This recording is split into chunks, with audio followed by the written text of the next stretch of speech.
안녕하세요. 모두병원 정형외과 전문의 이동주 원장입니다. 오늘은 발목 염좌에 대해서 알아보도록 하겠습니다.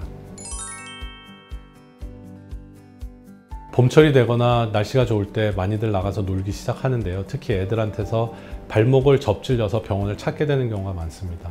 발목을 접질리게 되면은 발목의 뼈나 인대가 손상을 받게 되는 건데, 발목의 인대 손상을 염좌라고 합니다. 일단 발목에 염좌가 생기게 되면 발목이 붓고 극심한 통증을 호소하게 되는데요. 가장 중요한 응급처치 중에 하나는 뭐냐면 안 디디는 게 중요합니다. 디디게 되면 손상되어 있는 인대들이 추가로 손상이 될 수도 있고 붓기도 더 악화가 될 것입니다. 그리고 부목이나 보조기 같은 게 집에 있을 때 병원까지 와서 진단을 받고 치료를 받기 전까지 고정을 좀 해주는 게 좋을 거라고 판단이 되고요. 그 다음에 세 번째로 할 수 있는 거는 얼음찜질을 해주는 게 굉장히 중요한 응급조치 중에 하나입니다.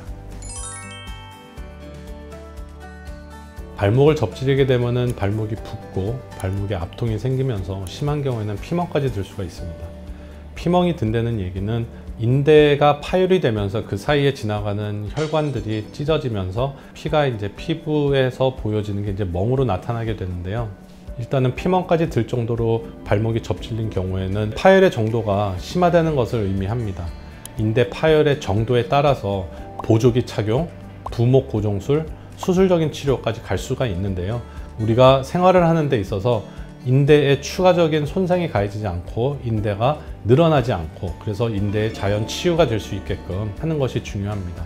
한번 접질렸던 경우에 자꾸 접질리게 되는데 초기 치료가 미흡해서 인대가 제대로 아물지 못해서 불안정성이 야기가 돼서 계속 접질리는 현상이 발생을 합니다. 초기 치료가 무조건 고정이 돼야 된다고 생각을 하고요. 심한 정도에 따라서 보조기든 간에 기부스라든지 적극적으로 치료를 해야지 추후에 자주 발생하는 발목의 불안정성이 야기가 되지 않을 것입니다.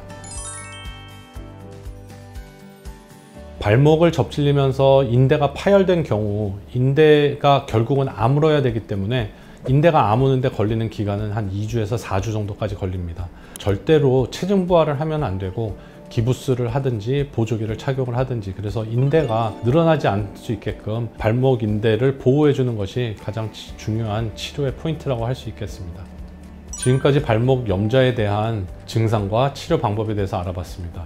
다시 한번 강조 말씀드리지만 무조건 체중 부하하지 말아야 되는 상태입니다. 디디게 되면 인대의 불안정성을 야기할 수 있으니 힘들더라도 초기 치료 적극적으로 잘 해주시는 것이 좋을 것이라고 생각이 됩니다.